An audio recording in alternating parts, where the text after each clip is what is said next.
All right, so jumping back into this one, it's been a few months since I released the TRT video, which kind of blew up kind of out of nowhere. Didn't expect that one. Still answering questions on that one to this day. A lot of good questions on that one, a lot of good advice on that one, and honestly, a lot of terrible advice on that one, and a lot of questions or answers or comments from people who clearly didn't watch the video. Again, I definitely appreciate the people who really did step up, actually watch the video, make some comments. Even some of the criticisms on that one, I definitely appreciate it. That is absolutely kind of a touchy subject, and it's also something that if you watch the entire video, I take full accountability for. Nothing in there was outside of my control. And I always like to let people know, especially people who came either in the email or kind of private messages and asked me about that. But I basically wanted to come back on here. I'm trying to get a little bit more active on this channel, get back into obviously the weight loss, the weightlifting, just the good overall health in general, kind of back up to where it should be. And me making these videos, putting this stuff out there kind of holds me a little bit more accountable to myself because I know somebody's watching, even if it's just one person outside of myself. And since my last update video, I've had a few more check-ins with some specialists after I had my blood clots, which again, for the record, was not from the shot. So everybody commenting on that one, somebody that's going to comment on this one, it was not from the shot a couple of years ago that everybody thinks it was from. The blood clots were a good year and a half before the shot came out, so not that. But just dealing with the health and kind of the damages from the blood clots, which was some partial lung damage, some heart damage. I've been going to a pulmonologist and a cardiologist, getting a few more kind of specialized tests.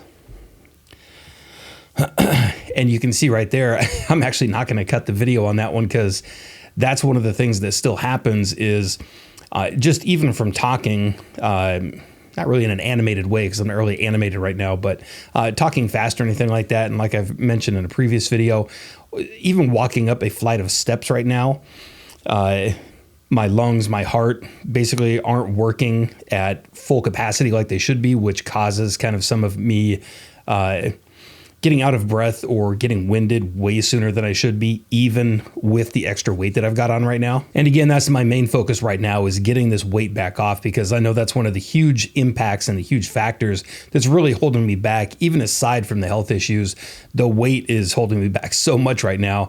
And having been in really good shape in my 40s just a few years ago, like I know what I feel like with the weight off and what I feel like with the weight on.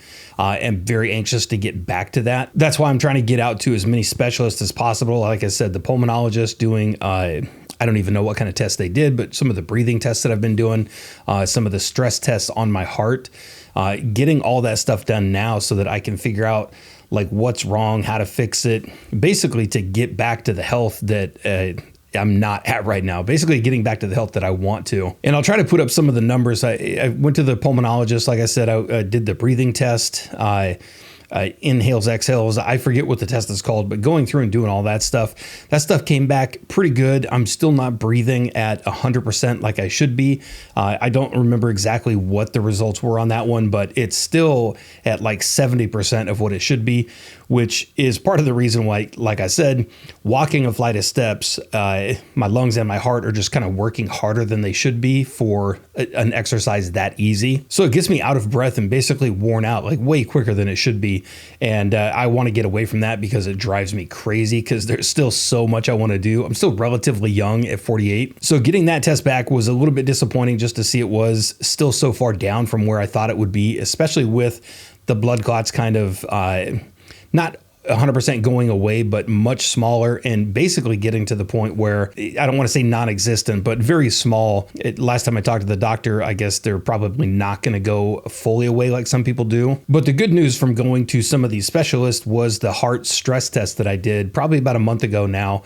That one came back really good. Basically every test, everything that they tested throughout that came back with really good results, which I was definitely worried about, especially with having kind of some heart failure issues that they talked about in the beginning. That stuff really scared the hell out of me. So to have that one come back with really good results definitely made me feel a lot better, and actually did bring some of the results out on this one. I wanted to go over these because a lot of people ask about this one, especially people that are kind of in the same situation. So the cardiac stress test, the findings, Stress images show evidence of no significant segmental perfusion abnormalities. Ventricular size appears normal in size. Right ventricular size appears normal in size. Left size appears normal in size. Segmental wall motion is normal in all segments. So again, very good to hear. Some of that stuff I was very worried about. And then the conclusions from the doctor, normal stress nuclear perfusion test without any typical findings to suggest myocardial ischemia. And if I'm pronouncing any of these wrong, you guys will let me know, I'm sure. Normal left ventricular function without definite wall motion abnormalities. Study results indicate low probability of future cardiac events, 0 to 1% 1 year risk. And there are no studies or no previous studies to compare this with. So again, I'm kind of happy to get these tests done. I've got a few more coming up, so I'll be making a few more videos talking about that one. But basically just trying to get around and trying to figure out the blood clots. And of course, number one is fixing the diet to start to get that one back down. I mentioned it in a previous video. I'd say probably one of the biggest things, and another reason why I'm going to try to document this whole thing.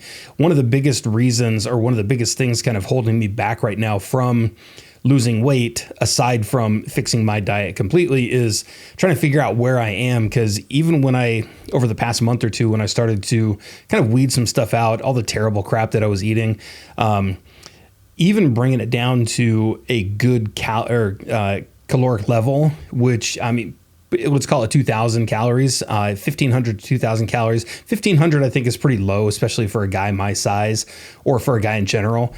Whereas before, when I was lifting and like doing a lot of running and stuff like that, I was up around 2,500 calories per day and just burning through that constantly, doing really well with that.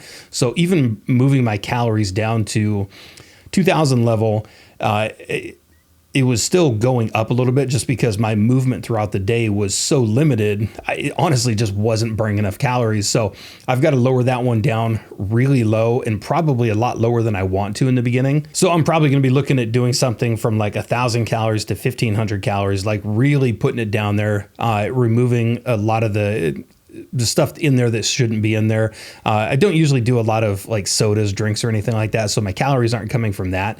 But just removing just the random crap that tends to add up quick, like sauces and dressings and stuff like that. But again, even with me moving throughout the day, I've basically got to lower the calories down to match my movement through the day. So if I'm only burning 1,000 calories through the day, I can't really be putting my diet up over 1,000 calories. And of course, that's obvious, but what I'm getting at is I've got to figure out where my kind of daily intake and out is going and really adjust to that, which I thought would kind of fall into place as I started to mess with the diet. But the fact that, again, like I said, walking up a flight of steps or doing anything, my lungs and heart just slow me down so much now that I'm having to really pay attention to what to take that down to. So that's basically going to be the next month, is going through, figuring that stuff out, just putting everything in motion until I start to notice the scale dipping a little bit, and then I can kind of play with that. But that's pretty much it. I'm going to start doing like I did in the old days, start taking journal notes, journaling everything that I'm doing throughout the day, what I'm eating, kind of the exercise that I do,